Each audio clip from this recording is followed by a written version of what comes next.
All right, we are back, and I want to talk about the history of the Call Your Shot Gauntlet. And you're thinking, Tigerhite, why are you talking about this specifically? There's only been 4 years. No, there's been more years. The Call Your Shot. No, actually, the lineage of the Call Your Shot starts in like 2003. Because the Call Your Shots lineage starts from the Bound for Gold, and even before that, the what was it called? Was it the turkey one? No, it was not. It was a Gauntlet for the Gold. So those two names actually hold lineage with that. The first ever Gauntlet for the Gold was to determine the first NWA World Heavyweight Champion under the NWA TNA banner, which was won by Ken Shamrock. Yep, Ken Shamrock had that QR code as his mouth. Yes. For real. Absolutely. You should scan it. There's cool things there. There are really cool things there. Including merch. Ours is coming in. So, I love how it's just like so perfect. If you scan that, you go to our OnlyFans, where it's the same thing except we're naked. I'm just kidding. It's not. Wait, hold on. What? All right. Anyways, so let's move on. So here's what I like about this Battle Royal specifically, is that they change it up to where it is a regular Battle Royal until you get to the final two, and then it becomes a traditional match.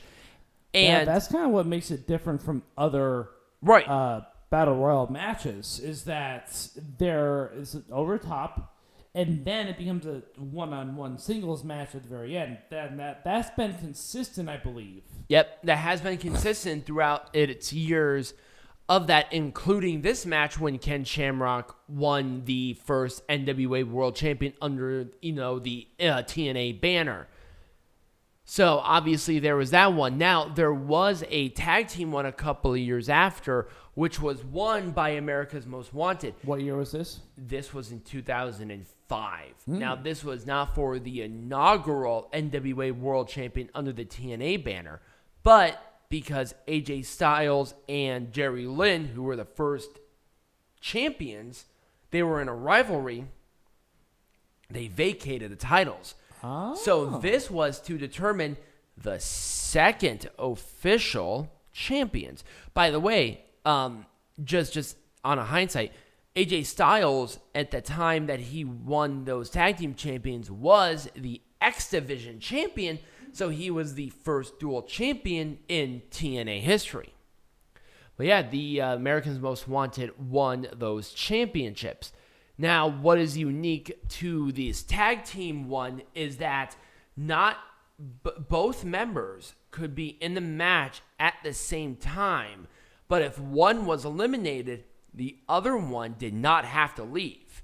So even if one of the superstars within that tag team was in the final two, the other one would join back into the match for a traditional tag team match. Interesting. Really interesting. Yep. So that was there. There have only been maybe 2 or 3 of the tag team Call Your Shots. They should have kept those. I think so as well. And I think even especially of the previous winners Call Your Shot when Rhino won it, where he won it and then he cashed it in to win the tag team champions. Right, with his partner Heath. No, it was not. Oh no, this was not the one from 2020. Now, no, right. Keep in mind, Heath got hurt during that match. He got that hernia injury, so so he joined Honor No More. Violent by Design. Yes, and indeed. Yep, and then he won it with Joe Doring. Right, and that's how that happened. Yeah, so we'll get to that here in a minute. But I thought the tag team one was interesting because it was so very fresh within it. Now, overall, in 2019, they changed the name and the stipulation of this match. Because with Gauntlet for the Gold, you were given a predetermined time when you went for the champions. But when they from that to the Call Your Shot, it became a pseudo Money in the Bank thing where you could cash in at any time over and win the year. Over the course of the year and win the championship. Right.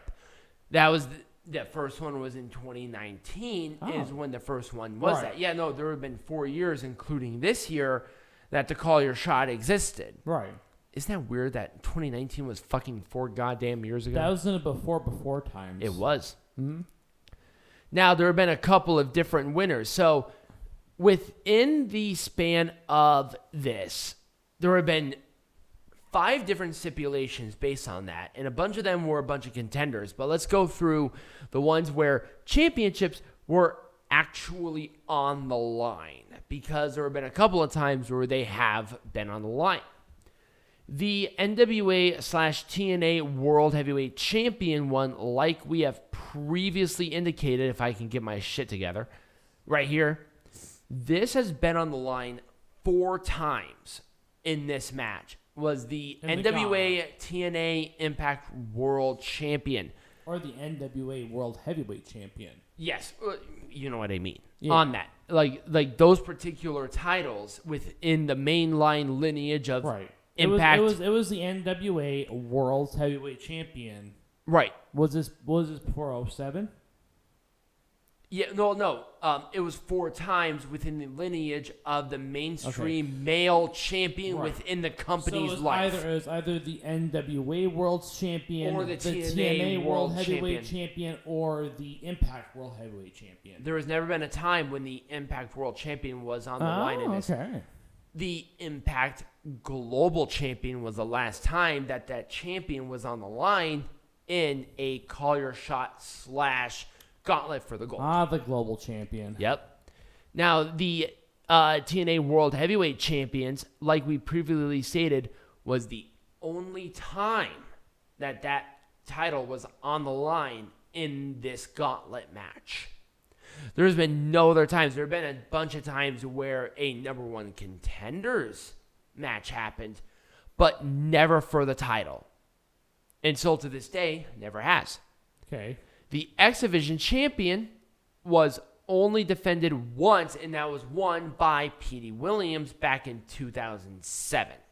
That was the only time. Now, there have been gauntlet matches for this, but never during that. And then, obviously, we can't talk about this without talking about the Knockouts champion. It's only been in 1 match, and that was to determine the first TNA Women's World Champion. Yeah, that was that 10-person match, wasn't it? That was the original name. Yeah, that was the... That was the original name of the Knockouts champion, was the Women's World Champion, which was won by Gail Kim. Right, but that was at Bound for in 2009 where they had, there was 10 women that were vying. There were 20. Oh, there were 20. There were 20. There were a lot more than you thought. Oh yeah, no, they brought in 10. No, they brought in a bunch of people. I remember the last 2 were Gail Kim and Awesome Kong. Yep, and that started that legendary-ass rivalry. Jesus, that was a legendary rivalry. Right? So Ken Shamrock, obviously being the first NWA World Champion under this banner, was the first winner of this. And then he lost this to K-Quick, where he actually beat K-Quick in that, also known as R-Truth. Really? Yep. Huh. The first woman to win this match was obviously Gail Kim to win the first Knockouts champion. The TNA Tag Team Champions were on the line with America's Most Wanted. The first person to win this match more than once was Petey Williams with 2 wins in the Gauntlet for the Gold. And what titles were they for? It was the first one was for the X Division champion, and the second one was to determine the number 1 contender for the X Division champion. Okay. The first woman to win this match more than once was ODB. Huh. And she won. Years? She won it in 2010 and 2013, I believe. Okay. But it was both for number 1 contenderships. Yeah. And the only wrestler to this day to have won this match in both names, so the Gauntlet for the Gold and the call your shot was Rhino, Yeah. who won it in 2021 and in 2011 or 2010. So he won it on both of those times. And both of those were just number one contenders, Yes, he never won this outside of that. Like for a championship. Right. So I think overall it's good to state that the Gauntlet for the Gold within of itself has a long history dating back to literally the first main event of them actually having champions. Because also the first NWA TNA pay-per-view did not determine the first champions. They had a bunch of matches before even the first show to determine champions within the company's history. So that's just kind of the history of the Gauntlet match within of itself. There really isn't a whole lot outside of that. There weren't controversies or any BS like that. They were just there. Right, they were just there. But, I think that the call your shot at this point is going to be a Bound for Glory staple. And I think that hopefully they will learn their lesson from this previous years. Oh my God, this one sucks. Right, but speaking of the devil, let's talk about next, after our break, WWE Extreme Rules. Oh, hell yeah.